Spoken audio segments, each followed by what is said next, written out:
welcome to episode 95 of Timm Talk, the podcast about the DC animated universe co-created by Bruce Timm. I'm Chris Lord. I'm Cameron Dexter. You know what? How you doing, buddy? I'm a little tired. It's been a long weekend. I realize I pretty much always get together and then I just jump straight into the news. I never actually ask you how you're doing. I mean, you've already told me before we started airing. Yeah, but I just want to check the in audience with you. wants to know how we're doing. I just want to check in with you and see how you are. I'm doing as a good. person, spiritually, emotionally. I just got back from a wedding, and it was a fun wedding. My only critique, because I think they listened to the podcast, is they played my 3 favorite like early 2000s electric songs all back to back. Okay. So it was like 10 minutes of just straight jumping, and my calves are still sore. Wait a minute. So your only critique is that they went out of the way to do something really nice for you? And Well, she told me in advance that she's like, oh, we're going to play Heaven by DJ Sammy. We're going to play Every Time We Touch. And we're going to play Sandstorm. Okay. And I'm like, oh, that's so cool. And they just all happen to be, it was Heaven, Sandstorm, Every Time We Touch. And I was just so tired after that. Were they just trying to like get them all out of the way in I think one so. fell swoop? Mm-hmm. Wait, is Every Time We Touch like... Was By it like, Cascada? Yeah, but that doesn't help me at all. What's the... Every time we touch, I get this feeling. Every time we touch, I swear I can fly. Yeah. Can't you feel my heart beat fast? I want this to last. I need you in my life. That one. Yeah. I thought that's what it was, but I wasn't sure. I did have like a very like happy honor moment where the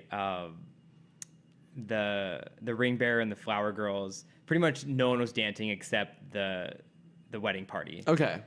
Because we were the only ones kind of at our age group, and the rest was just older family and relatives. Right. So it was the core group of us and then the 3 little kids.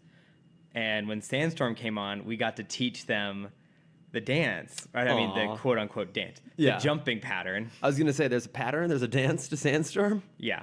You squat, and then you gradually get higher as the beat.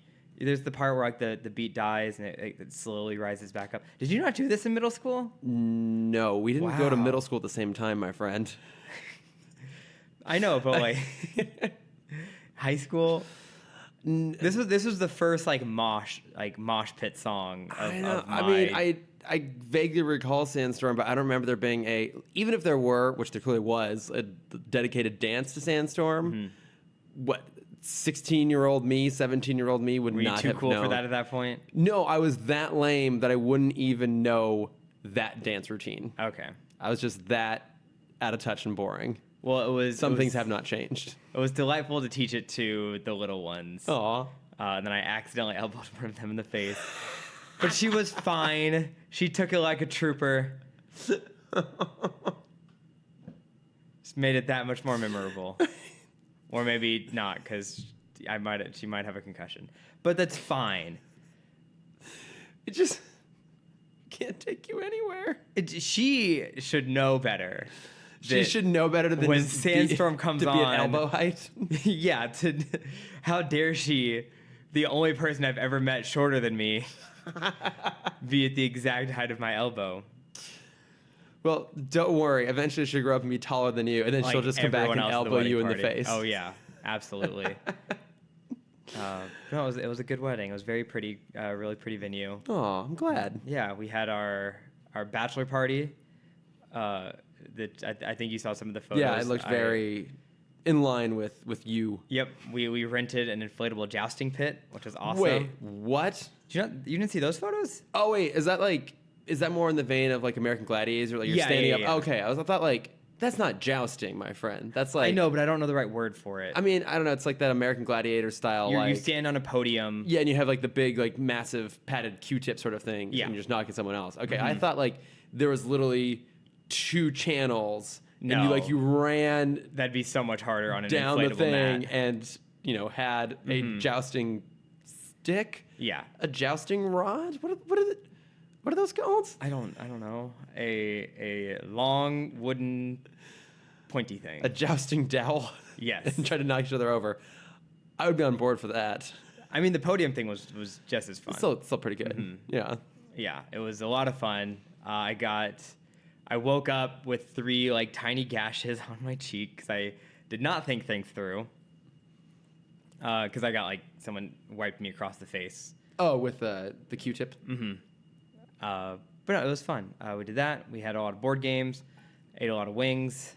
Typical like bro time. That sounds fantastic. It was nice. It was really nice. How have you been? How's your life, Chris? I am fine. I have a confession to make. Shane and I had BFC without you. You motherfuckers. The famous burger fan club. Well, we met up for an impromptu douchebag cocktail night, which basically I went over to Shane's. Which is just their saying of the two of them hanging out without me at this point. Well, they've only ever happened twice, and coincidentally, you haven't been to either of them. Nor have I been invited to either of them. Well, because... So here's how I'm seeing the situation, Chris, is... I am not douchey enough for this douchebag cocktail night. I think that is 100% true. I'm hurt, It requires a certain level of douchiness, and Cameron, frankly, you're just too good of a person. I don't think so. To That's spend very time not with, true. To spend time with us. Well, I mean, that's true. You punch children in the face. I did not punch elbow. I didn't feel it. Yeah, I should be careful not slandering you on the podcast. Yes. But yes, we had drinks, and we ended up going to Plan Check and getting my favorite burger, the chef's favorite burger. Okay. Which is no longer my favorite burger. I've gotten bored with it. I need a new one. Okay. I know. So we got to keep hunting around. Well, I mean, I guess I had, while you were there, I had my own BFC by myself. See? Going to Whataburger. See, fucker? As often as I could. How many times did you go to Whataburger? Only 3 this time. That is, how many days were you there? 5. That's reasonable. That Two of which were spent entirely in wedding prep. Okay, I will give you credit for having the ratio slanted in favor of you. So on the topic of burgers for a quick second, then we'll actually talk about Batman. At the rehearsal dinner, we went to this really nice restaurant in Denton, and they gave us a condensed menu for giant parties. Yeah. And they had a burger on the menu, and I couldn't decide between the burger or the pork tenderloin. Ooh. And I asked, like, which one do you guys say? And like, oh, well, we've actually been ranked the best burger in DFW. I'm like, oh, well, I have to try that. I want to say they're definitely not the best burger. Not the best burger? Not even close. Nowhere near as good as Whataburger, right? Nowhere near as, like, it was probably worse than every burger we've had out here for BFC. Seriously? Yeah. It might rank as my lowest burger Oh my God. I've had at a restaurant. Even lower than, was it Hiroki and the Bird? I thought that's the one that we really liked. No, remember? Because it was like so bland and it was so hard to get to. This means nothing to anybody but us. I don't really care. I don't remember that. I mean, I don't remember many of the burgers we eat. No, that was the one. I more remember like, the camaraderie. Well, of course. That's always the most special part of it. But, like, no, that was the burger that we had to go all the way out to Century City on a weeknight to try and get it because it was only served as part of the happy hour. Right, okay. Yeah, and it's like the burger and the beer deal. And the burger was, like, interesting the first bite, and the rest of it was just kind of like, meh. The reason I didn't like this burger for Burger Talk... far more important. Yes. For Burger Breakdown. Ooh. And, nope, we're not doing that. Damn it. It was the ratios totally off. Way too much cheese. Way too much cheese. Way too much onion. Oh no. Not nearly enough sauce. And like the burger was fine. Like the patty was fine. But everything else was like everything was just out of whack. Oh, and I tried a bite of the pork tenderloin and immediately regretted my decision. Oh no. But it's okay. You live, you learn. You get loves. Yep. So amongst all of your adventuring, did you have a chance to check out the Dark Phoenix trailer? Because we are now talking. We are now talking. I mean, news. I rewatched Last Stand. Is that basically like watching the trailer? Pretty much. Yeah. Did you actually watch it? I did. No, Yeah. Last Stand. No, I did not watch it. Okay, but I did God. watch the trailer. Okay, yeah, you're not that much of a masochist. I mean, what did you think? It looks like the trailer for Last Stand. It does look pretty damn similar. Okay, wait. Let's try and pick a few positive things out of it. Okay. I think consistently, regardless of the quality of the movies, that cast has been pretty damn good. Particularly McAvoy and Fassbender. Yes. So we get plenty of both of them in here. I am amazed at how not centered, but like prominent Jennifer Lawrence was in this trailer. Okay, can we? Especially after her performance in the last one, yeah. So can we do like a quick second of like spoiler theorizing here, real quick? Sure. Okay, let me make a note of the time. Okay, because obviously there's a funeral in the movie Oh, you think it's gonna be That is J-Law? so fucking obviously Mystique's funeral. Okay. Like, one, it wouldn't surprise me at all if Jennifer Lawrence is finally like, kill me so I can never come back to one of these things. Because she's in her makeup for like, what, one shot in the whole thing. Mm-hmm. And then there's that scene of Hank and Charles at the table, and Hank is super, super pissed off. And I think the only person amongst that crew that could die that we didn't see in the funeral shot, we saw a whole bunch of people, is Mystique, the only person he would really, really care about. Okay. I'm pretty damn sure. Mystique using her power could have been any one of the people in that scene. Unless she just gets like completely fucking vaporized. But also, you're true. Yeah. This is absolutely true. Or she could be like, I'm not giving Fox enough credit that they would like go to the effort of digitally erasing someone the way that Marvel Studios does. Yeah. But I'm like 100% convinced that's who's dead in that moment. I think it's all a sham. I think one of the actors in the scene is dead, and Mystique, not wanting to alarm anyone, is posing as said actor. The movie's gonna end like post-credit sting like, it's me. It's me. I'm still here. It's ending with her. It's just like behind the scenes shot of her walking off set. And like, Jennifer, are you coming back? We still have some scenes with her. She knows that we still have a contract, right? Still need you, Jen. Jen. I mean, we can CGI her, right? Yeah. Oh yeah, we got it. Okay, let's not. Yeah, she's not too happy. Yeah. We'll just steal footage from Joy and use that. Yeah, it's fine. Just cut some stuff out from Red Sparrow. She does some fighting in that. Yeah, it's all the same thing. Mm-hmm. Yeah, I mean, is Zoe Saldana still available? She played a blue person before. She's fine. Yeah, we'll bring her on. She'd be an improvement, wouldn't she? I mean, I don't know. I like that they're in those costumes. Patrick Harris can do it. He can do anything because he was in the Smurfs. Oh right, of course. I'm just trying to list off Katy Perry. Yeah, the Smurfette. Oh, I didn't realize that. I was going with her music video E.T. where she played a blue alien. Oh, I don't even know these things. Mm-hmm. No, see, there's a whole bunch of other people they could choose. Yeah, plenty of blue people out there. The Blue Man Group. There we go. Yeah, just 3 Jennifer Lawrences that just don't talk. I would love if they had like still an improvement. If they had like some anniversary of X-Men special where all 3 of them were Mystique and just did like the weirdest pantomime performance of X-Men. One of them is just holding her Oscar. Yeah, I mean, I don't know. Like, I think some of the performances will be good. I like that their X uniforms in this. They kind of look similar to the Grant Morrison, Frank Quitely uniforms from New X-Men, which is cool. Mm-hmm. Maybe we'll actually get Jean looking Phoenix-y. Probably not. Probably not. It definitely doesn't look great. I think it looks fine, which is all I'm kind of hoping for at this point. Yeah. But it certainly isn't encouraging that they've bumped it out yet again until June of 2019. This was usually X-Men trailers get me excited. This was the first time, I think, maybe ever, that I have not been excited after a trailer. I mean, like, because we have no reason to be. Like, Apocalypse was so bad. So bad. It's like, actually, no, to be fair, I was not excited for Wolverine. Not the Wolverine, but X-Men Origins Wolverine when How dare you? That trailer came out. It looks so bad.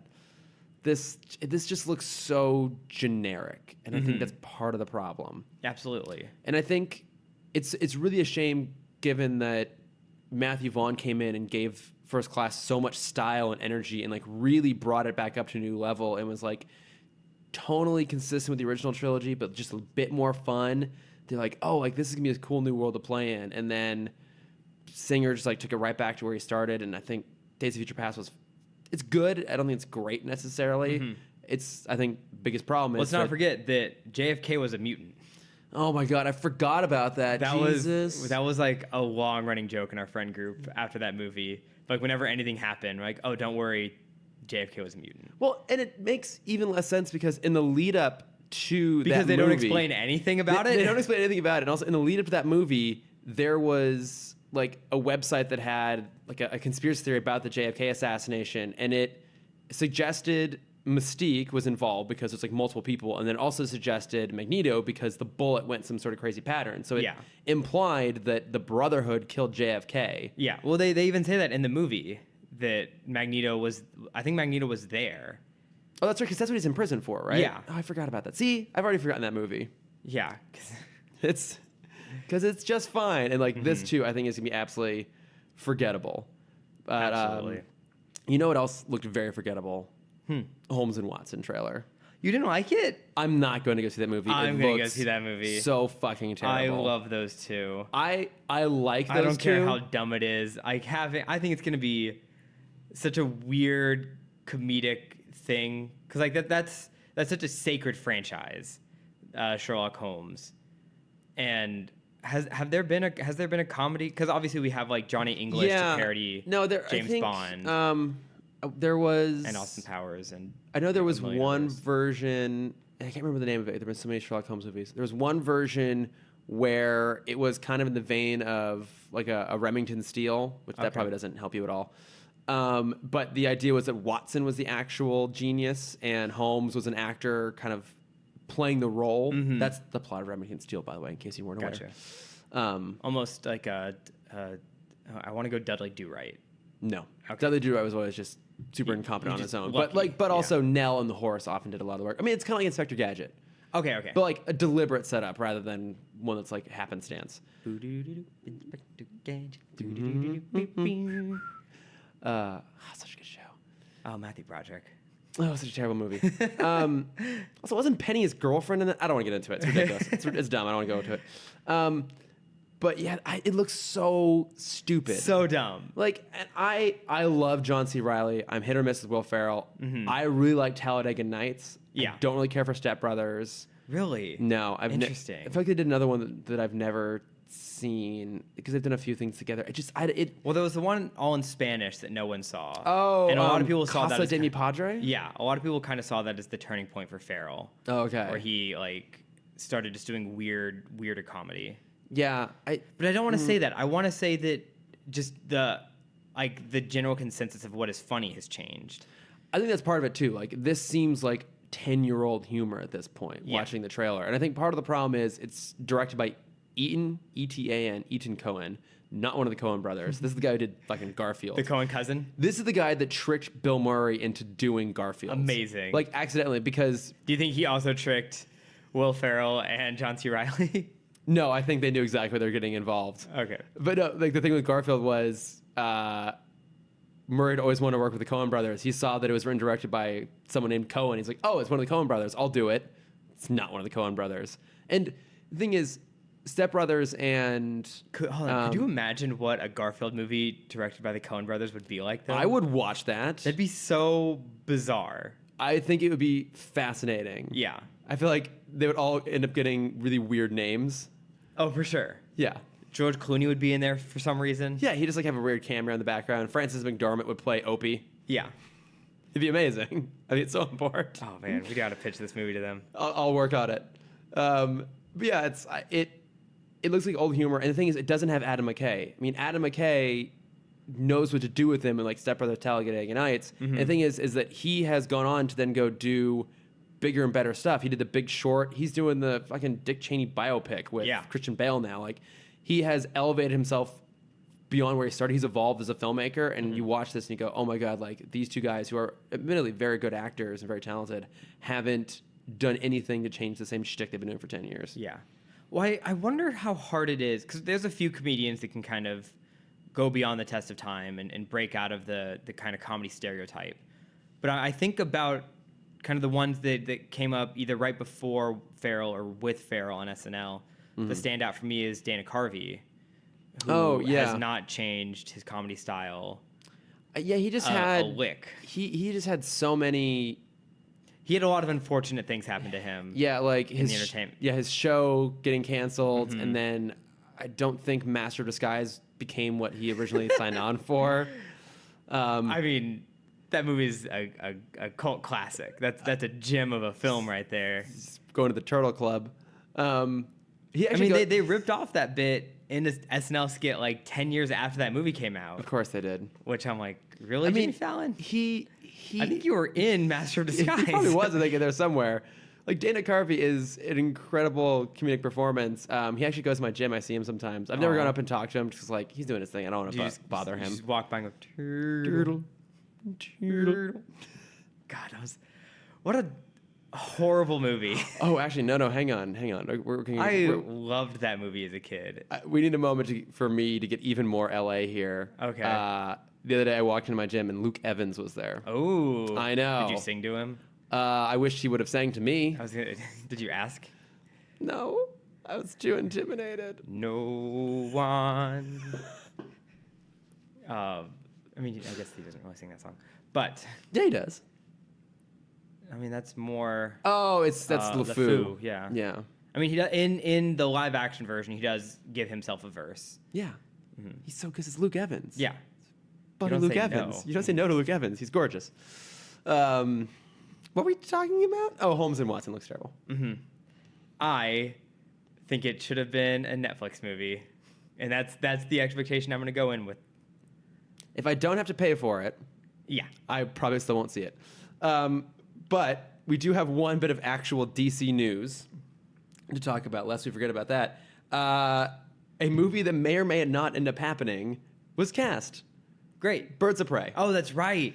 Birds of Prey. Yeah, I figured you'd be excited about this, obviously because Mary Elizabeth Winstead. Ramona. I know. She is going to be Helena Bertinelli, a.k.a. The Huntress. Yeah, that's really interesting because I feel it is like an interesting choice. Huntress is, I mean, like, obviously Mary Elizabeth Winstead has the attitude for it.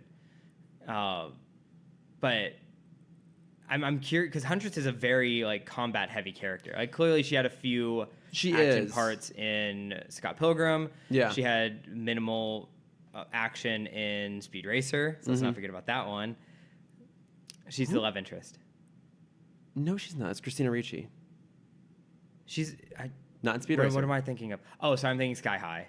Jesus Christ. Sorry, my love interests get crossed every now and then. Jesus Christ. What I think is interesting is that Huntress as a character has a very different temperament than most of the characters that Winstead's played. I mean, obviously she can do it. She's very talented.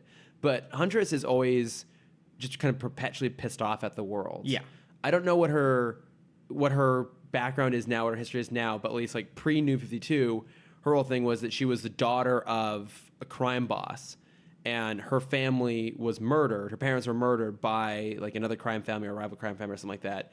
And so she is out for revenge. So she's a vigilante, but she's really revenge focused, and she will go a lot further than Batman will. Like, she will kill, or she'll try to kill. Yeah. And she kind of became a reluctant, on Batman's behalf, reluctant member of the Bat family. Like, she was loosely associated mostly. Yeah, she's the second cousin of the Bat family. Like Tim Drake really brought her in and like helped give her equipment and stuff like that, but she was always kind of pushed out. And actually in No Man's Land, she stays behind and adopts the mantle of Batgirl, and Batman knows who she is all the way through, but she kind of fails to pass his test, and then Batgirl gets passed on as Cassandra Cain. What was the most recent Batman film?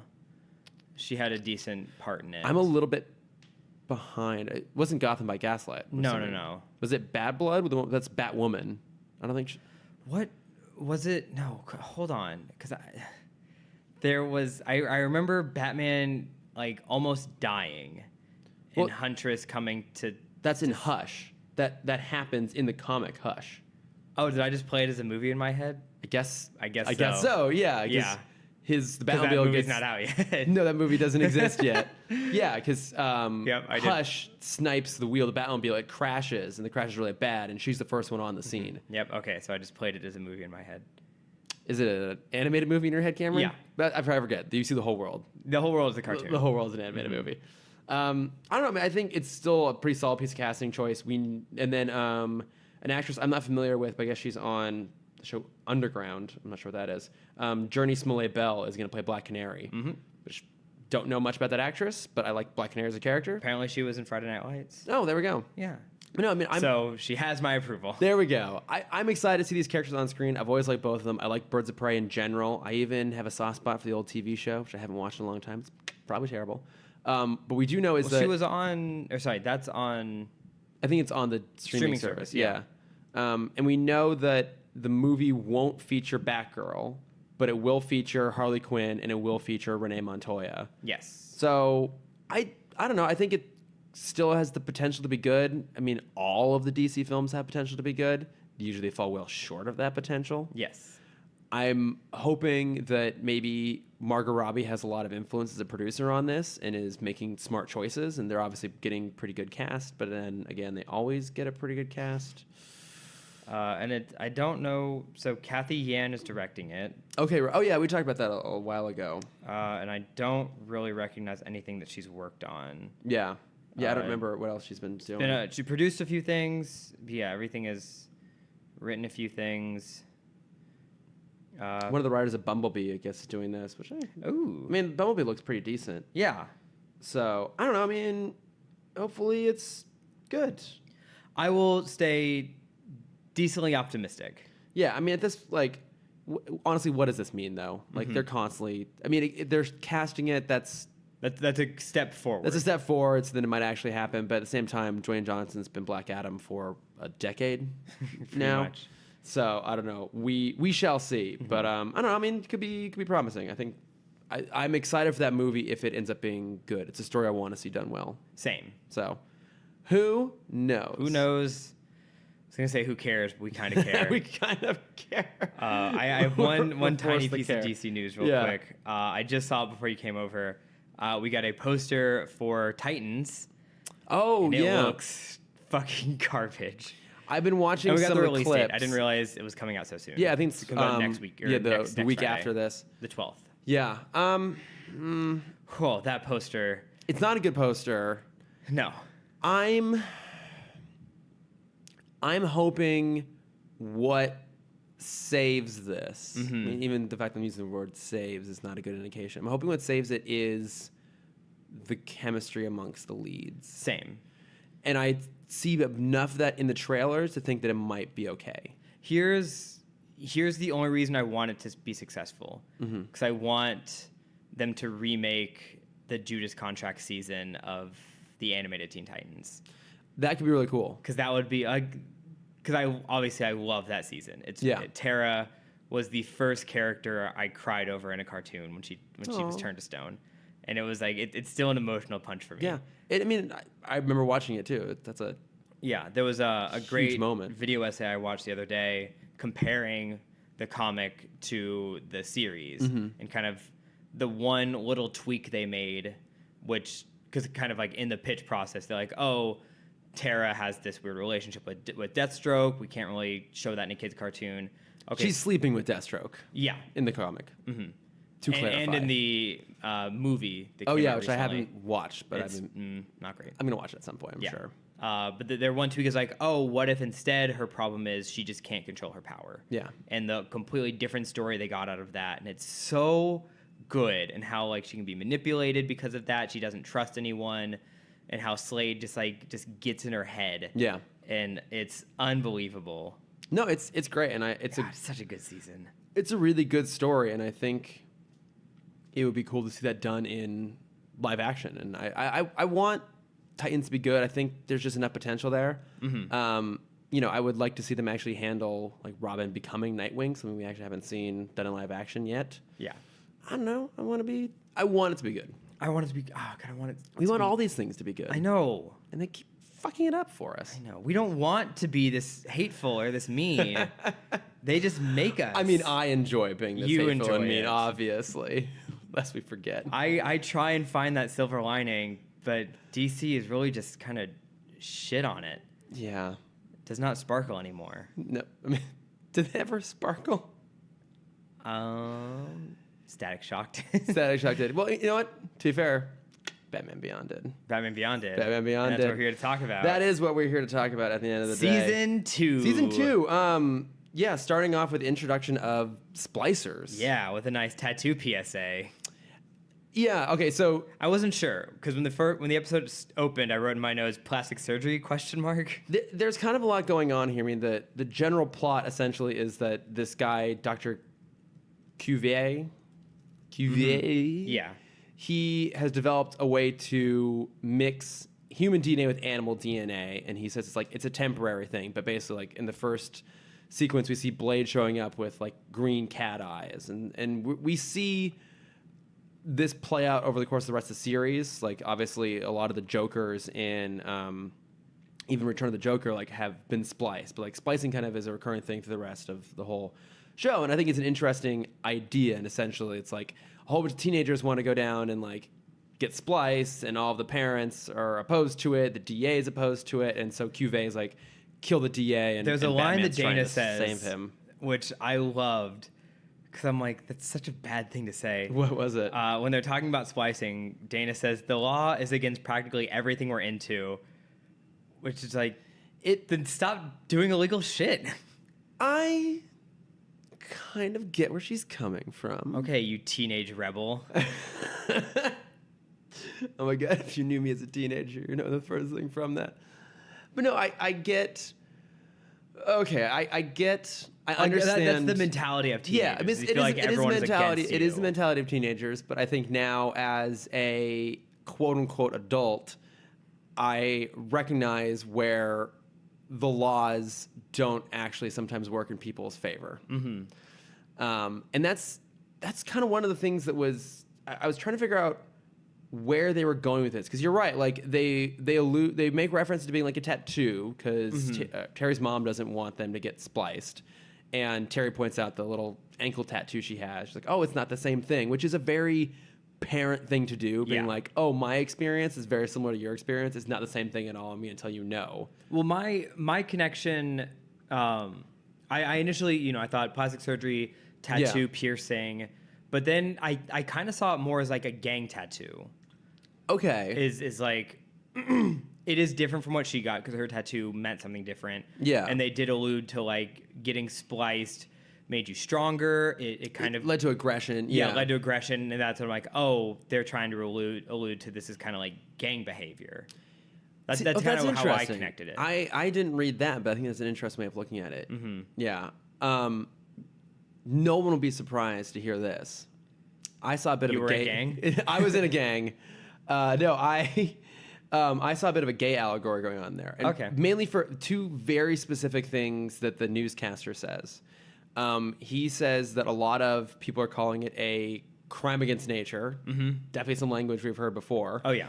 In regards to being gay. And then also, he said, and some people think it's a matter of choice. I was like, that's very specific, interesting language for them to include. And I'm going to be perfectly honest, I don't really remember how homosexuality was treated in 1999, 2000. Mm-hmm. But certainly that's language you see commonly used again and again and again, especially with like religious hate groups. Yeah. In regards to homosexuality. So I thought it was very interesting they would choose those things specifically. And then also there's a little this idea about those who've been spliced, they keep referring to non-spliced people as like, oh, normies and the norms. And there was a bit of this idea of like, an acknowledgement of being different versus it being kind of normal, a default. You could even draw maybe some parallels between like transgender and cisgender and stuff like that. But I feel like it was weird they chose that, but then they're also kind of playing the whole thing for laughs. So really, immediately after they use that language is when they cut to the guy who's like, oh yeah, it gives me like an sense of individuality, like all my friends. And the camera pans out and it's like they're all pale vampire looking guys. Mm-hmm. So I don't know. It seemed like they were hinting at some stuff. I think the gang stuff is interesting too. But well, I mean, it kind of... I mean, the goth culture existed at this point. Oh my God, yeah. And kind of like... I mean, I think they just were like going with generic teen trends. Yeah. Because after this, we obviously had like this, not Screamo, the scene kid phase. What's the scene kid phase? That's where it's like the colored hair, the deep dark makeup. Oh, okay. It's like goth, but mixed with neon. Okay. Mm-hmm. Like German discotheque goth. Yes, exactly. That's exactly what it is.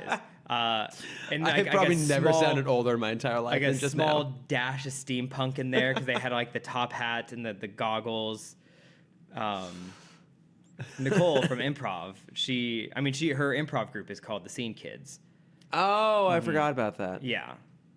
And there's a great short, Matt Keel, if you remember him from improv.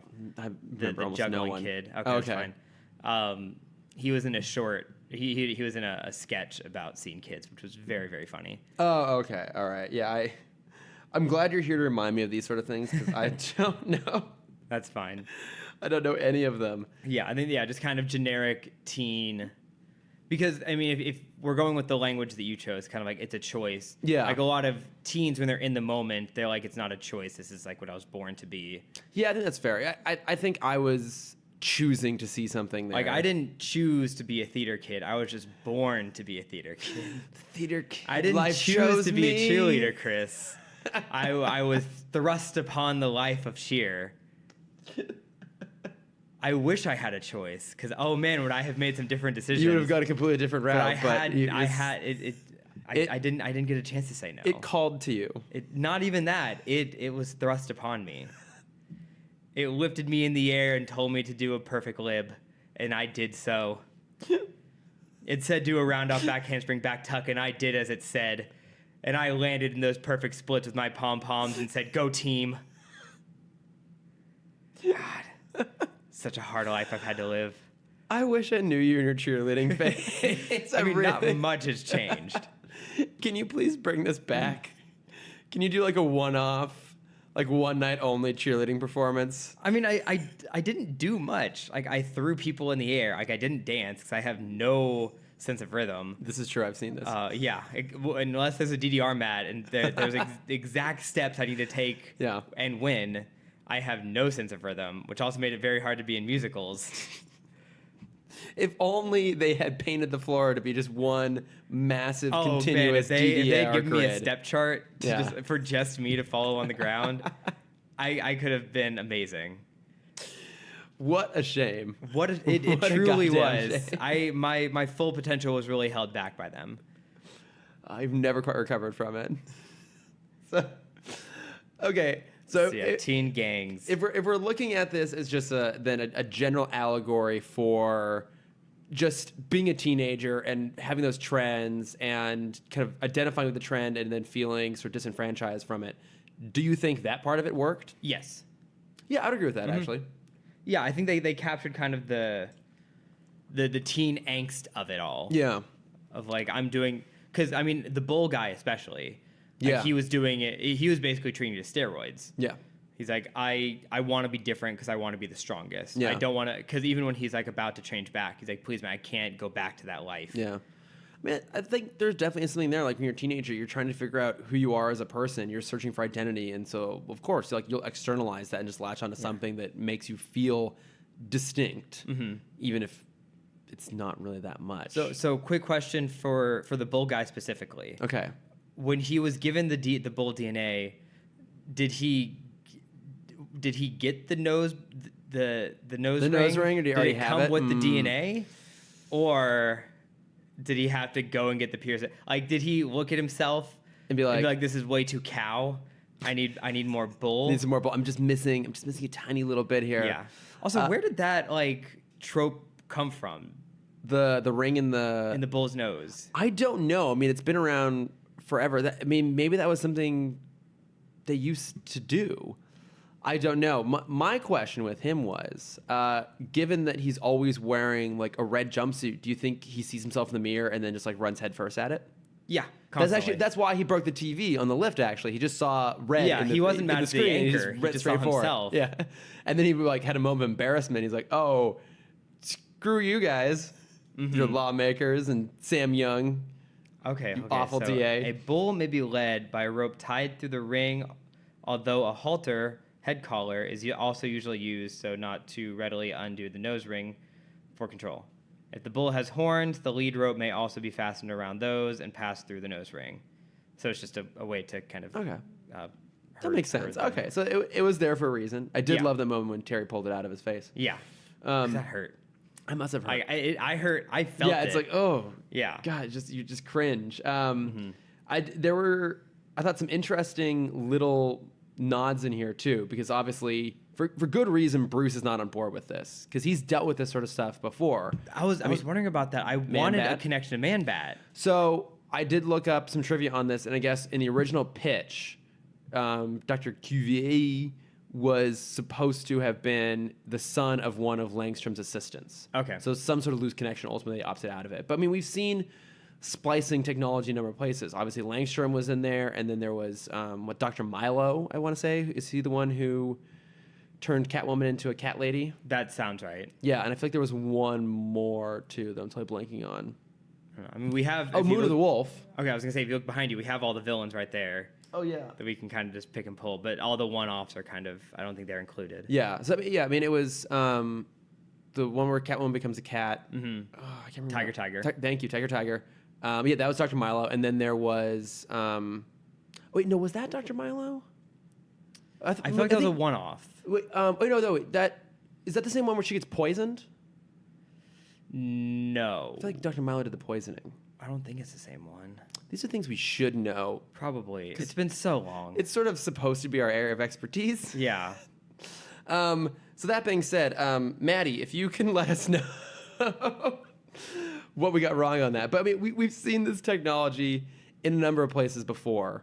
So it's obvious that Bruce would not be on board with it. Mm-hmm. Plus, he's just a grumpy old man. And I can see why Terry wouldn't be too, because... These darn teenagers. These darn youths. These damn kids just doing genetic manipulation on everyone's lawns. Yeah. Back in my day... Do you think we just got motorcycles and jean jackets. And snapped at each other. Do you think that there were any small children that got spliced with goat DNA and they became kids?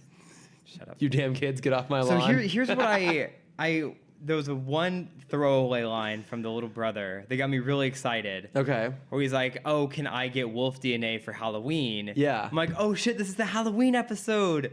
Oh yeah, I guess it is. Because we are recording this on October 1st. Yes. I got really excited. I'm like, "Oh, the season is among us. It's upon us. It's upon us finally." Finally. And then it was not a Halloween episode. No. I got a little upset. I don't know if we actually get a Halloween episode this season. This might be the closest we get for it. That's okay. There was also when his brother sneaks in his room and like scares Terry. Terry has to have some control over his strength because I see him, especially in the next episode where he just jumps out of a 2-story window with no problem. Yeah. Like if his brother came and scared him like that, I saw the brother like getting shot through the ceiling. Yeah. Just like kicked up and out. Just like leaps out of his sleeve and just first thing does punch straight to the face. Yeah. That's what I was honestly expecting that. Yeah. Like of how much Terry has to deal with that constantly. Yeah. He doesn't sleep soundly. He's always on alert. Yeah. Hyper vigilant as he must be Bruce as Batman. Really messed him up. Oh, so much so. Yeah. Well, I guess the next episode we get a bit of a sense of how old he is. But one thing I did think was interesting is Terry makes a comment to one of the spliced henchmen, like, "Oh, should I book you an appointment at Arkham?" Maybe he makes a reference. He says it to the Dr. boss. Cuvier. Yeah. Yeah. But I thought that's interesting because we eventually learn in Return of the Joker that Arkham got shut down a long time ago. Like, it got shut down back when Bruce was still Batman. So that's interesting. Maybe people still talk about it. Or maybe it's just a production inconsistency. I don't know. Crazy thought. I would never. I do not believe that. Maddie, once again, your thoughts on that. But I thought it was cool they found a way to break Man-Bat into it, essentially, because Terry gets poisoned, and he looks a lot like Man-Bat. Yeah, just kind of like an uglier gray version. Yeah, much there were some ugly animations in these 2 episodes. Not ugly, sorry, scary. Scary, ugly. really gross. Yeah. Yes. The second episode specifically. Like, holy shit, that was lots terrifying. to talk about on that. Yeah. But even like, in this one, obviously, when Terry goes to like fight the bad guys, like because he's cured of his battiness, and he goes to fight them, he like Dr. Cuvier. He overdoses him with different animal parts. When he becomes, Dr. Cuvier becomes what he says is a chimera, which I was trying to remember. Is it what I thought a chimera was like a lion and a snake, and he's like an eagle and a snake. So also he keeps pronouncing it chimera. He does pronounce it wrong. Girl, no. Also, the name of the company. Yeah, they don't mispronounce the name of his companies the entire time. I think chimera is like the typical mythological chimera is the lion, the eagle, and the snake. But I think the more modern version is just a combination of 2 to 3 animals. Okay, yeah. So I'm looking at one right now. It is usually depicted as a lion with the head of a goat rising from its back and a tail that might end with a snake's head. Mm-hmm. Oof. Yeah. The dictionary says a fire-breathing female monster. Oh. I didn't realize gender was such an important factor in this. She's a lady. With the lion, lion's head, goat body, and serpent tail. Well, that's fucking horrifying. Mm-hmm. I think they actually toned it down a little bit. I mean, it for still the looks cartoon. Weird. It definitely still looks weird, and what I thought was at least kind of cool was that it didn't seem that ridiculous for him to morph into that thing. Like, obviously, because we already saw that, like, with the guy who was a snake, like, his neck got longer, can stretch and stuff. Like, they do start to take on unhuman-like qualities. So it wouldn't be super crazy to think, like, his legs could morph into a tail. And, we'll forgive the science for kind of doing what it does. What I thought was really peculiar was when Terry overdoses him, he basically just turns into a generic-looking Superman the Animated Series style monster. Yeah, blob monster. This gross deformed thing. With the one outstanding characteristic is the lobster claw. Yeah, like the one big ass lobster claw. I forgot how this was all animated. I wanted to see him develop distinctly animal-like qualities, like to literally just have like just random bits of animal sprouting off of him, not become this weird, gross blob. Well, I saw it as he was overdosing him. So kind of how like Terry kind of lost control of himself because he was overdosed on the bad DNA. I just saw like the whole thing was just like there was too much for him to handle. Right. And so his body couldn't keep up with the mutations. And that makes sense. I guess I was just hoping there'd be something a little more visually interesting going on there rather than this just weird, gross blob. Yeah. But it also gave us probably one of the best moments. Actually, probably the best moment in the show, though. Which Where is he saves Ace or Ace saves him? When Ace saves him first. Yeah. And then Ace gets thrown around and he, in turn, saves Ace. It's like, don't touch my dog. Exactly. It's a really sweet moment. They're bonding. They are. And then he just lets his villain die again. He really loves to do that. Yeah, he has no remorse. Well, I guess these villains are different from Batman's villains because those are villains of circumstance. Yeah. Whereas Terry's villains are just evil. Yeah, they are just generally evil. And we talked about this before. This show is just a lot darker. Like a lot of people die. Yeah. In these episodes. And I mean, but obviously, no dogs. No dogs. Never heard the dogs. Ace is fine. I mean, they definitely show the henchmen getting let off and getting arrested because I guess they're kind of the innocent victims. Yeah.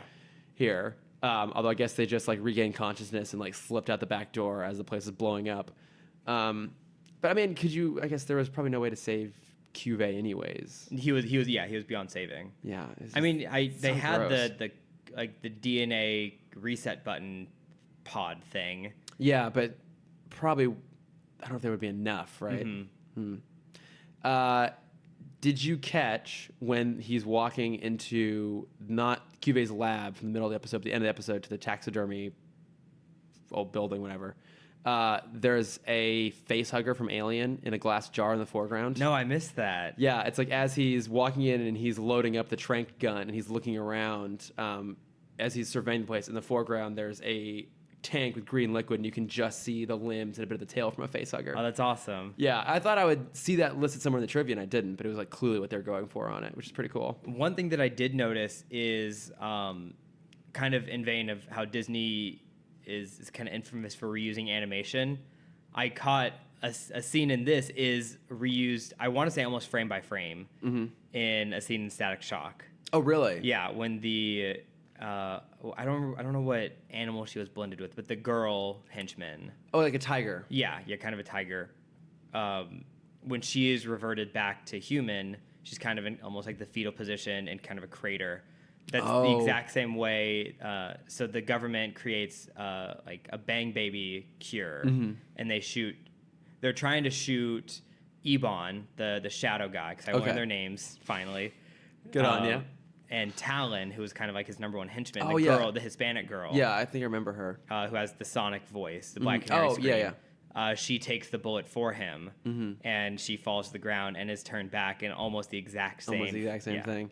Oh, they definitely do that a lot. I'm pretty sure when the taxidermy building blows up, it's the same footage from Torch Song, the Firefly episode, when his warehouse blows up. I'm like 100. I didn't rewind it because I didn't bother, but I'm pretty sure like even the first car that explodes is like a normal looking old car. But like I don't know. I thought overall like it's a good idea. I think it's a cool technology to introduce into this world. I think it fits well, and I thought they did a pretty good job doing something with it. Yeah.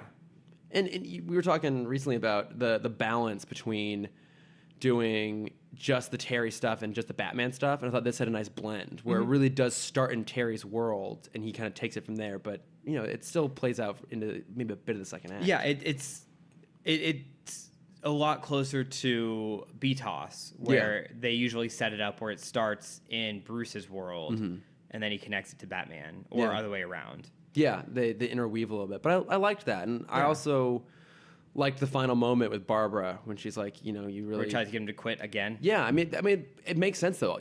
Even she can kind of begrudgingly appreciate what he's doing and acknowledge he's doing a good job and still try and get him out of it because she knows better. Yeah. You know, she says there's, you know, rarely any rewards. But Terry's reward was he had to buddy up with Ace. Yeah. It's the small wins that count. Small wins. Yeah. I quite like this episode. I liked this episode. I liked it a lot more than the next episode. That's absolutely true. Also, like the very first shot of this episode, introduction of Max. Max, the character of Max is like this is her first episode. Hold on, which one is Max? You never watched this? Fuck, I forgot about that. You've never seen any of this. Mm-mm. So Max becomes like Terry's best friend. Okay. It was the girl with the pink hair, like at the very, very beginning. Okay. I forgot about that. You haven't seen this before. Max becomes a really important character throughout the rest of the Gotcha. series. So, yeah. But yeah, next episode though. That's a weird one. It's rough. Earth Mover. So I'd seen this episode before. Really? They also, in what I've been talking about before, they also use this as a plot of Static Shock. With someone getting... It's not a person, but the plant life absorbs the Bang Baby gas, and it kind of becomes sentient and attacks the city. Oh, this sounds vaguely familiar. And so I don't think I saw this whole episode, but I definitely remember seeing this and the Static episode before. Okay, yeah, because in this episode, Terry and Dana are with their friend Jackie, who thinks that someone is stalking her, and so Terry sees some guy off in the distance, goes after him, and it's just this massive. Well, he goes full Batman in not broad daylight, but in front of the other two. In front of witnesses. Where he just jumps out of a second-story window, kind of like skates down the rain, not the vent, the drain gutters? pipe. Yeah. Does kind of a parkour jump over a two-story wall. Yeah. And then fucking tackles a mud clob in front of a car. He's a talented guy. I imagine he employs very similar techniques to escape from Dana's bedroom when her parents get home. Oh, constantly. Yeah. He's a rebel. Or to avoid household chores. Oh, my God. Yeah. Yeah. Well, the great thing is, you know, he could do it on his own, but especially with that bat suit, that skyrise, he just hops out the window. Yeah. Wings. How often do you think Bruce, like, because he is, like, I would suspect that, as we've mentioned before, Bruce does hire him to be his assistant. Yeah. So he has to do some assistant work every now and then. How often do you think he tries to escape with the bat suit and Bruce has to, like, turn it off to make Terry come back? I imagine Terry is assigned to go and like wash the windows on the outside of Wayne Manor, those like massive 3-story tall. Oh, he does it in the bat picture suit? windows, and I bet you he just like because it's like got hover boots. Yeah, it's probably just like standing outside, just like rockets holding him up, and Bruce just looks out there and just like push the button, disable it. It's not funny, Bruce. Crashing to the ground. How else will he learn? Yeah. Yeah. So he goes off after that, the mud monster, and we. Okay, so also we got the most boring piece of bat tech in this episode. Which one? The bat sub. I was super excited for there to be a bat sub. Why? There's nothing. It's a submarine that's black and red. There's nothing bat about it. I love it. It's even in the shape of a normal sub. Like they didn't try it all to make this unique. I love it. I love that it's got like the big like glass dome up in the front, like a submarine. Like every other submarine. No, like small personalized ones compared to the big ones. I don't know. I was like, bat sub? I forgot it's a fucking bat sub. It probably never reappears again. I loved it. I doubt it because there's nothing. It has one missile. Two. It has 2 torpedoes in it. When did they use the first one? He fires both simultaneously. Okay. And then he immediately runs out. But before we come on, that's useless. It is ridiculous piece of tech. Also, it must have taken him forever because the thing does not move particularly quickly. Not at all. And I imagine that wherever he is pretty far away from the entrance to the Batcave. Yeah. So he probably spent like 2 hours just tooling around in Gotham Harbor in his sneaky little bat sub. But before that happens, we learn that Jackie's dad isn't her dad. This guy Bill and that he was a science guy. He was he was some sort of science dude, construction, whatever. But he was accused of dumping toxic chemicals into a hole, a mine shaft. and. Okay, did you see where the plot was going almost instantly in this one? Yeah, when they said that's not my dad. Were you like, yeah, the dad? It's Sandman. It's a Sandman story. is it? Oh, like comic. I mean, Spider-Man 3 Sandman. Right. Okay. Yeah. Sorry. I was thinking Clayface. Oh God. Or I guess there was a DC character called the Sandman. But yes. Yeah, you're right. It's the exact same plot. Yeah.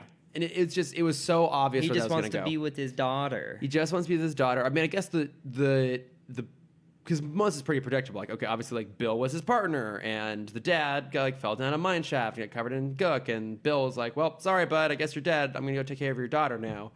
The twist upon that was that the monsters were actual soil. It wasn't him.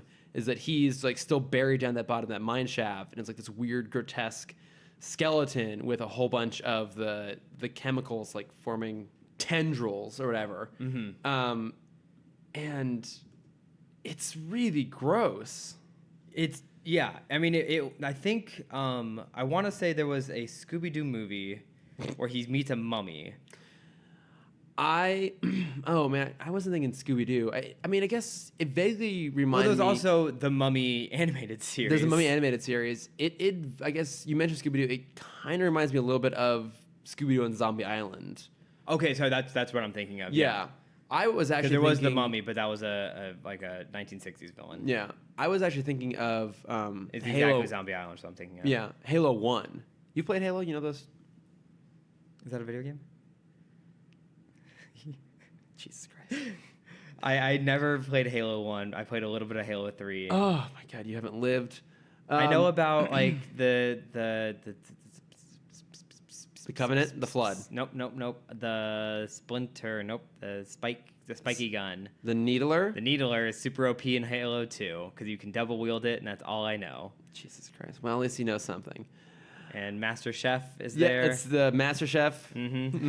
Just going around the world. Gordon Ramsay fighting off the aliens. Oh my God, the idea of Gordon Ramsay with a needler, an O-power, an OP needler is horrifying. Think how fast he could cook his steak. Oh my God. Well, he would just blow up the steak. That's the problem. Yeah. I think like maybe one char, just like give it a nice char, would do it. But any more than that would just blow up the whole place. But in the end of Halo 1, Captain Keyes, one of the supporting characters, like they're trying to get back to him, and they discover that he's been absorbed by the Flood, and you just see like a bit of his face kind of projecting through this really gross blob. And that's kind of what this looked like here. That Tony, I think was the dad's name. He's kind of buried in the wall. But I thought what made it kind of extra creepy was actually the way it was animated, because it's a background. Yeah, it's still it's a painted background. Yeah, like it's even more terrifying. Yeah, because he can't move at all, and the only thing they did was like they would just show his eyes kind of glow, and like the tendrils around him would glow, and he could just kind of mutter and stuff like that. But it's like a really grotesque and horrifying. Like she's gonna go to therapy for that. For so many reasons. Yeah, she's gonna have to go to therapy. Like, I thought interesting the way they handled kind of the morality of this episode, because I was reading up a bit, and Bruce Timm says this is actually one of his favorite episodes. Interesting. For me, it's a piece of garbage, but I get where he's coming from, because what he finds interesting is the morality of it, because Bill obviously was in the wrong. Like it was more or less an accident, but he was already doing something unethical by just dumping these chemicals down a hole in the ground. Yeah. And then via an accident, Tony gets buried down there, and he just assumes that he's dead. So like, he has this horrible fuck up, and then tries to make things right by taking care of his daughter. And then Tony's the victim, but then he becomes the aggressor and becomes the villain. Yeah. And it's an interesting dynamic, but I thought they made a pretty clear moral choice at the end. Well, I mean, it made me question, like, we never really get an answer. We have two sides to the same story. Like, did Bill do it on purpose? Right. And we never, like, we assume it was an accident. Yeah. Because Bill is seen in a more positive light. I think it was, in fact, an accident. I think, given the benefit of the doubt. I think he was just so afraid. We'll never know. We'll never know, will we? Maybe therapy will reveal it. Yeah. I think he did seem genuinely like remorseful. I think he was just so scared in that moment that he was like, "We're just gonna bury the whole thing." Yeah, literally. quite literally. But what I thought was so weird was they get into the sub, and they're trying to escape from like this underground tunnel that Tony is like at the bottom of. Well, it's the mine shaft. It's the mine shaft. Yeah, they just have to go into the Gotham River. Yeah, thank you. And they're trying to get out of there, and their path is blocked. And that's what Batman uses: the 2 lone torpedoes. Yeah, in the worst submarine. Okay, fine. It's the worst submarine, but maybe it was built in like it. the BTOS era, because like, oh, we're gonna have to use this at some point. Well, that's the thing. And it's just that it never got used, and so it never got updated. And maybe the other here's my benefit of the doubt. Maybe the other torpedoes just never, like, they all went bad or something. Because torpedoes go bad. Yeah. Gunpowder, it rots or whatever. Sure. I don't know how this stuff works. And so Terry's like, I got to get to this underground shaft. What do we have? And Bruce is like, oh, well, I think Alfred made this sub years and years, like 45 years ago. Yeah. Check the torpedoes. And he looks at one and he's like, oh, these are all shit, Batman. So he takes all of them out. He's like, oh, I should keep 2 of them just in case. And so he puts 2 back. Or maybe he's inspecting them and doesn't have time to put all of them back or forgets to put the other ones back. And the ones he puts in there are duds? Yeah. And so as he's like, yeah, because they like explode. And these don't explode. They just kind of like break things. Yeah, I mean, so I think... It's a piece of shit is what I'm trying to say. I know it's a piece of shit, but also you're not wrong. Everything was from the late BTOS era. Mm-hmm. Like, everything that we see was, at a minimum, conceptualized and maybe partially assembled 20 years before this. Yeah. Now, this episode also tells us that Terry is 17. Mm-hmm. Because he mentions that 10 years ago he would have been 7 and wasn't paying attention to this sort of stuff. Yeah. And I think elsewhere in the DCAU, he says that he started training with Bruce when he was 16. So I think they've been together for, at the most a year, maybe somewhere like 6 months to a year, I would say each season is a year. Yeah, so I think they've been together for about a year. So yes, it's possible that in that time frame, Bruce has kept himself busy by building a subpar submarine. So if Alfred can do it, I can do it. If Alfred can do it. But I don't know. I like the submarine. I liked Terry's little spinning blade contraption that he uses to cut through all the monsters. There's oh my gosh, I can't remember where I've seen this villain before, but there's a villain that looks very similar to these mud mound monsters. Mm-hmm. And I think I just remembered it. I think... Is it Clayface? It is not Clayface. Is it the lava guy from Heroes? Please let it be this one, because I've been trying... Damn it. It's almost this guy. Who's this guy? In Powerpuff Girls... It's not this guy, but he's kind of close. In Powerpuff Girls, there's a kid in their class that eats glue, and he accidentally eats radioactive glue. Of course he does. And so he turns into a giant... glue monster. It's not the right one, but I just want to share it with you because it's so... Oh, okay. That is pretty fantastic. Yeah, it's not that one, though. Is the kid's name Elmer? I wish. It might actually be. It certainly should be. It should be. It is. Oh, my God. Is it actually? His name is Elmer Sglue. That's... Sglue. That's God damn it. How did I not catch that as a kid? Oh my God, that's so good. Elmer Sglue. That's so good. But God, what is the... Because I first thought it was the robot that I want to say was Hanna-Barbera in the 60s or early 70s, but I looked it up and it's not him. I mean, It's like a plain... There was like I feel like there was a mud monster from Scooby-Doo. I mean, there was like the electric ghost or whatever when they went skiing, which was like, the second season, I want to say. Which is that general same profile, but is orange, not brown. I don't know. It'll be one of those It'll come to you. mysteries. Just don't think about it and it'll come back around. I know. And if you can't remember, just hire Mr. Ink. They can solve it for you. Mr. Ink can solve any problem. But I did think it was interesting because they sort of imply there's this moral ambiguity, but at the end of it, Terry says, oh, that wasn't your dad. That's like a ghost, basically like dismissing. I mean, he saves the day. He like uses his powers to break up the rock that torpedoes couldn't, and that's how they escape. Yeah. So he's kind of a hero in the end, but Terry says like, oh, he's not your dad anymore. He's basically just a villain. And then for the first time ever, Jackie refers to Bill as dad. Yeah. And I'm like, oh, so he just gets a pass. Yep. Like, he accidentally killed your dad, Yep. lied to you about it for years, and you just had to witness your dad being this like grotesque skeleton mud monster in the wall, and Bill gets a pass. You know, trauma does a lot of crazy things to people. So how many years? One of them is easy forgiveness. How many years before she like comes back around on that? It's like, you know what, Bill? You're I'm kind gonna of an guess, asshole. sophomore year of college. Okay, I think that's fair. Yeah, so they probably get like what, 3 years? Yeah. 3 years on the line. She'll come around on that. Mm-hmm. Yeah, it was so gross. Like even the final shot of Tony, it's like some rocks kind of crumble and crush his body, and it's his hand with like his severed wrist just dangling free. I'm like, I actually rewound. I'm like, is that what they actually just showed? They just showed that. Yeah. Fucking horrifying. Mm-hmm. God. I did pull up photos of Scooby-Doo on Zombie Island, and I forgot how creepy that was. It is. I didn't get scared by it as a kid, but it's definitely I did. It's definitely unsettling. Well, of course you did. Well, I mean, you see a lot of the influence of like Pirates of the Caribbean in those. Oh yeah. I mean, there is a pirate captain. Yeah, the zombie is all pirates. Yeah. All the zombies are pirates. Yeah. So they stole it. Disney stole it. That's what they do.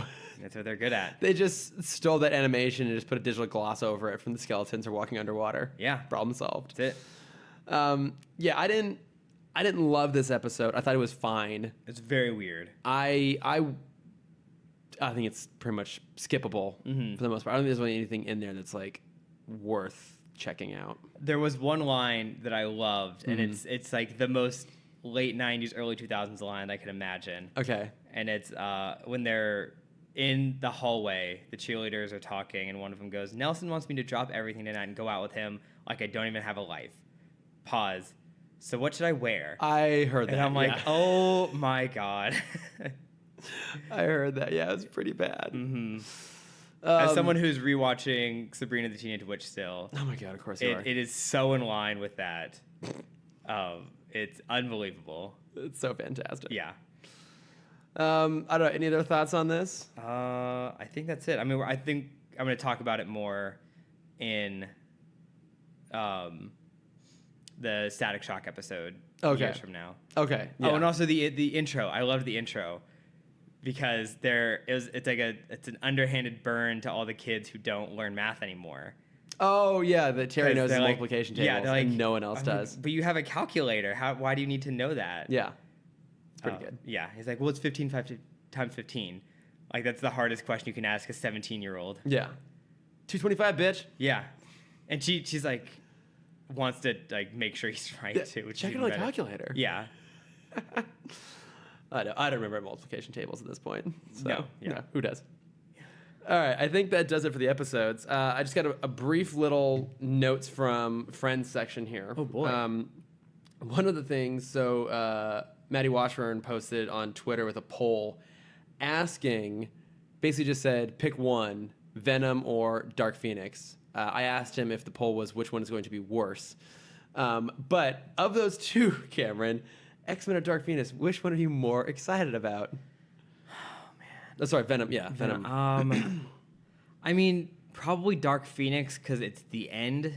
Yes. Because then I know it's the finale and I don't have to like worry about any more of these. We can be done with it. We're gonna get, if it somehow does well, we're gonna get 2 more. I know. Well, we're already supposed to be getting the Morbius, the Living Vampire movie with Jared Leto. Great. Fuck. Perfect. Why not? I have to go see Venom this weekend. We have to go see Venom this weekend. Yeah. Jeb is dragging me there for his birthday. Do you want to go on Thursday? We're going. I don't think I'm doing anything Thursday. Okay.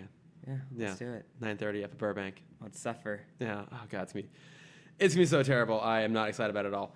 And then Zachary Shiloh on Twitter just put like a little nice message saying how he loved the work of Bruce Timm since the animated series.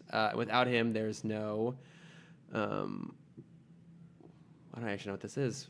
Right, Joaquin Dos Santos and Lauren Montgomery, of course. They did Avatar, right? Yeah, Joaquin DeSantis is one of the lead writers. Yeah, yeah. So he said without them, there'd be no like Avatar and Voltron Legendary Defender. And he's like, he loves those things. He said, give us a listen. Yeah. It was very nice of him, which is pretty cool. And then one other thing, today is the birthday of our friend and occasional podcast host, Vasilius. It is. Yes. That is right. And I know he'll be listening to this. Well, Yes. when I say today, I mean the day this comes out. Yeah, Will be his that's right. birthday. So happy birthday, Vasilius. Happy birthday, Vasilius. We need to have you on for something. I need to be on top of that shit. Damn it. I'll get you on, buddy, I promise. Mm-hmm. But yeah, just a little section there. Otherwise, I figure we can get into some bat plugs. Cameron, what are you plugging these days? Well, I want to do a retraction on something that I said in an earlier episode. What? I think this is our first bat plug retraction. Because I finally watched the series, and it's unbelievable. And I mean, it's sorry. So far, it's really good, and I think it's just going to get better. But I finally started The Dragon Prince. Oh. And I was not a fan of it at Comic-Con. I couldn't get past the art style. Okay. But watching it, I watched a few episodes on the plane. I watched an episode last night. Yeah. And it's really good. Oh, awesome. It's kind of like, the way I would describe it is Game of Thrones, but you just focus on Winterfell and the Wall. Oh, okay. Because you have all the monsters on the other side of the wall that are trying to get revenge for kind of be put on that side of the wall. Oh, interesting. And then just one. I mean, I'm sure they're going to open it up because it is like book one of however many they're going to do. So it's very much the Avatar intro of like book one, Moon, episode 4. Yeah. So like they're opening themselves up to a larger show, and I think I have 2 more episodes left. Okay. And it's real. I mean, one, you have to overlook the animation because it's very similar to like the Green Lantern animated series. Like it's. Oh, okay. Like the very shiny CGI. Oh, okay. Yeah, I mean not as shiny. It's very cell cell animated. It's like everything kind of pops and everything is kind of almost disjointed a little bit. Okay, interesting. And there's a few moments where you can kind of see like they slowed down frames and it doesn't look as good. It's a little choppy, but like if you get past that, it's an amazing story. Oh, okay. I'm really loving it. Yeah, I highly recommend it now. Oh, I'm disappointed. I thought you were about ready to be like, I plugged something that I thought was going to be good and turned out to be terrible. No. You went, you went the other way. Yeah. Which is better. Better to think positively. And I'm very, very excited to finish it. Nice. Because there's only 8 episodes. Oh, that's, oh my God. Thank you. And I'm kind of sad because I like where I'm at, like I could watch like 24 episodes of this. Yeah. Don't worry. I'm sure they'll deliver them. Also, there's a fucking character who is deaf. And so they use ASL in the show. Oh, wow, that's awesome. So cool. Yeah. Yeah, so it's like their aunt, who's very much a grown-up Toph. Okay. Because she is so badass. She doesn't use a sword to fight. She just uses a shield. And she's like the lady knight. And that's pretty great. She uses ASL, and it's so cool. Oh, that's awesome. Yeah. What have you been watching, listening, reading? So I've been doing a bit of a movie catch-up of late. have? Yeah, so I went and saw Christopher Robin, Crazy Rich Asians, and A Simple Favor. I think we've How would you rank those 3? Crazy Rich Asians #1, Christopher Robin #2, A Simple Favor definitively #3. These are technically none of them are plugs. I think you've already plugged them all before. So I will say this: my actual plug this week is a Spotify playlist of the music from A Simple Favor. It's so good, right? Which has this incredible, like, poppy, classy, like fun French Nouveau. Yeah, French soundtrack. I've been listening to it like nonstop since I saw the movie. I think that was the second best part of the movie behind Blake Lively's unbelievable fucking wardrobe. It's so good. Like, it is. I think I mentioned this before when you said you saw it. I wanted to because it felt her wardrobe felt very Marlene Dietrich inspired, like the classic German actress who was like one of the first to just wear a lot of men's tuxedos. And I think she was both like genderqueer and bisexual. I don't know. Amazing person. And the wardrobe in this is fantastic. I think Blake Lively's performance is incredible. I didn't really care for any of the rest of it. Yep. I think I mentioned this before. The first half I really enjoy when it's like an actual mystery. Yeah. And then once they do kind of the unnecessary twists and turns, I got really taken out of it. Yeah, so I'm gonna put a note in like the show. I'm gonna make a time code in the show notes so people know, because we're gonna go to the spoilers just in case you do want to see this movie. But yes, I'm gonna just end the episode now because. Yeah, I mean, why would you continue listening, honestly? But like my big problem with it was this seemed like the wrong time in our current climate to have a movie where a woman is framing a man for physical, if not necessarily sexual assault. And then it's proven that she was lying. Yeah. That seems like it's a really, like, I watched this, I think literally the day the Kavanaugh hearings were going on. Yeah. I'm just like, this just seems like a poorly timed movie to have that kind of message. Because it's very similar to Gone Girl, which is a few years ago, and I think Gone Girl is just more interesting because all the characters are horrible. Yeah. Whereas in this, like, it's not as clear cut as that. Like, the husband is generally like a pretty nice guy. Like, he's maybe a little bit sketchy, but he's more or less innocent. Yeah, he's just being manipulated by her. Yeah, I'm like, that just doesn't like feel right. Yeah. And this is kind of a problem I've had with Paul Feig's movies in general. I actually am not a huge Paul Feig fan. I don't think his female characters are that great. Yeah. Like, again, I love the growth that Anna Kendrick has. Yeah. It's a little fast and a little extreme. Yeah. I also found her pretty annoying in this. Okay, I think she was understand that. supposed to be, but it didn't quite work for me. Yeah.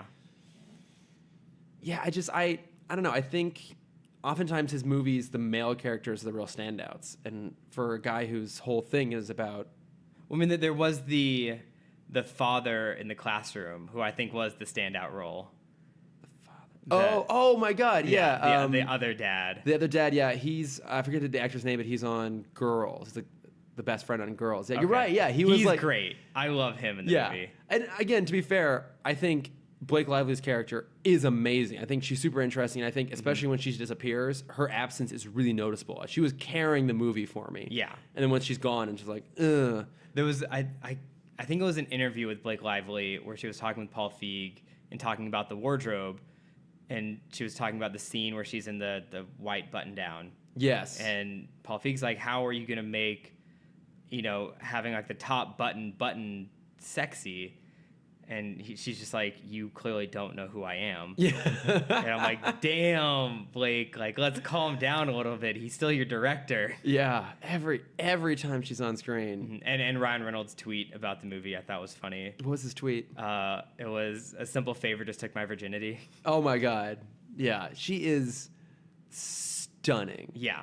In that movie. Like, I just want to dress like her. Well, so I told you last time who my favorite character was. What did you think of Lauren? Oh my God, I forgot her name. Oh, Linda Cardellini? Yeah. I liked her, yeah. Because it's so different from her normal It's just so random, yeah. She just like shows up for... And you kind of forget that she's in the movie, too. Yeah, like she was in the credits, and then she's like, oh, I forgot she was in there. And she shows up for one scene just playing this like badass lesbian artist who paints a bunch of knives. It's like, what? This is so weird, but I love her so much. Yeah, I love her in general. I thought she was fun in it. But yeah, overall, it just didn't really land for me. It wasn't quite a comedy. It wasn't quite a thriller. It seemed like it was trying to be a thriller and trying to be smarter than that genre, but didn't know how to do that well. That's why I said, because I watched Searching the week before. Searching does it so much better. Okay, yeah. I probably won't see Searching, though. That's fine. I know. But I mean, I don't know. I think... I'm not going to say it's not worth seeing. It's an airplane movie. I think it's a good airplane movie. I think don't go in expecting to be impressed, but let yourself enjoy the parts that are enjoyable, I guess. So yeah, but my official plug this week is the playlist, which I'll put in there because it's fucking incredible. And then I had one other plug. So the Above and Batman Beyond podcast, he reached out to me, or he messaged us on Instagram because we were talking about Curare. And he actually has an episode where he interviews Melissa Disney, who's the actress who voices Curare and also Blade Summer. I actually have to go listen to it myself, but he said it's pretty interesting talking with her. And I guess she was... Yeah, I read the messages about it. Super pregnant, like about to pop when she was coming in and doing the lines for Curare, which is pretty fun. Yeah. So go listen to that. But yeah, those are all I have to plug this week. Nice. So, oh my God. I think that's it. I think we did it. Yeah, I realize I should let people know ahead of time what our episodes are going to be the next time around, and I haven't been doing that, so I'm going to like try and bring that up real fast. Joyride and Lost Souls. Yeah, I don't remember. A Joker's episode, which I'm super then pumped for. Vance. Robert Vance. think- Oh shit! This is the one. Okay, Oh, wait a minute. Yeah. I think I know which one this is. Oh, this one's actually pretty good from what I recall. yeah, I've heard about this episode. Yeah. Oh, I think Joyride. Okay, I think Joyride, they just steal the Batmobile, I want to say. And then, yeah, Lost Soul, there's like this brain in a computer that steals the bat suit. Yeah. Yeah. Okay, yeah. All right. Oh, no, the Joyride, they just steal. The Joker's still just like some generic military vehicle. But Chris, there's an episode called Bloodsport. yeah. Oh my god. Kumite. Kumite. Does Terry enter Kumite? Please tell me Terry enters Kumite. God, I wish so. No, that's the episode with Stalker. Voiced by Jean-Claude Van Damme? Yes, of course. Okay, good. Obviously. Good. Who else will they get? I don't know for an episode called Bloodsport. How could you possibly have it called Bloodsport and not have Jean-Claude Van Damme? What a goddamn waste. Yeah. But yeah, no, those are some good episodes coming up next week. Should be exciting. Very excited. But yeah, thank you for listening as always. If you want to write to us and ask us some questions, which I always love getting some questions, we can be found at Timm Talk Pod on Facebook, Twitter, Instagram, and Gmail. If you want to see my own personal shit, it's at Lordifer on Twitter and Instagram. Yeah, you've been posting a lot of Lego stuff. I have been. I am You got almost the Millennium Falcon. I did. My dear brother got me the solo Millennium Falcon for my birthday. the best part of the movie. Hands down, the best part of the movie. I had an argument with a friend last night about this because he was giving me shit. He's like, "You hate Solo, but you got yourself the fucking Falcon from it." And like, look, Like, my brother got it for me. one, yes, but also I asked for that one because I have a lot of issues with that movie, obviously. But I think that Falcon was like what the whole movie should have been. Yeah. Like reminiscent of the original series, but obviously newer with more of a polish on it. And also that version of ship is very bright and colorful and fun. Could they have done an entire movie inside the ship? Ooh, like a bottle episode? Yeah. No, probably not. But I would Probably not. have. I would have loved to see it. An episode? They could do a whole episode in there. Yeah, the new live action series. Like a 30-minute short. Yeah. Yeah. Disney streaming coming next year. That's true. We could get it done. I'd watch it. Counting down the days to a date that we don't actually have. The Adventures of Lando Calrissian in his sweet, pre-fucked up Millennium Falcon. Yeah. But I don't know. I just aesthetically I like the look of that, and also it's just a cool goddamn Lego kit. But yes, Yeah. I am nearly done. I'll probably be done by the end of this week, Nice. if not today. I was like, yeah, what's holding you back? I'm spacing it out, Okay, smart. savoring it. Yeah, if you want to see me, if you want to see my art, we just started Inktober, which is yeah. designers and artists all around try and do a 30-day challenge. So everyone kind of has their own lists, but I'm gonna do my best to do more than like 3 days this year. I'm hoping for a week. Like if I can get a week of Inktober, That'd be awesome, that's an yeah. accomplishment for me. So I'm gonna try that. That's gonna be coming up on my art page, so you can find that at Cameron.Dexter. And if you want to see my face, you can find that at Cam Dexter _ Adventures. If you don't think about it, it just rolls off the tongue. As soon as you're trying to remember it, Well, that's when it all goes to I shit. started saying my email, Oh, which is very similar, because I've had to sign a bunch of shit recently. oh my god. Yeah, so Cam Dexter _ Adventures if you want to see my face, and various Disney adventures, because I'm sure that's pretty much all I do now. Yeah, but who doesn't love some Disney adventures? Yeah, I just got a little stop motion toy. I got. Oh, a yeah, little I saw that, yeah. model boy. So I'm gonna try some stop motion stuff. Let's do it. Yeah, It's gonna be awesome. that's it though. Nice. Yeah. Well, check that shit out. Yeah. Yeah. All right. And thank you guys for listening, and we'll talk to you guys next week. Bye. Bye.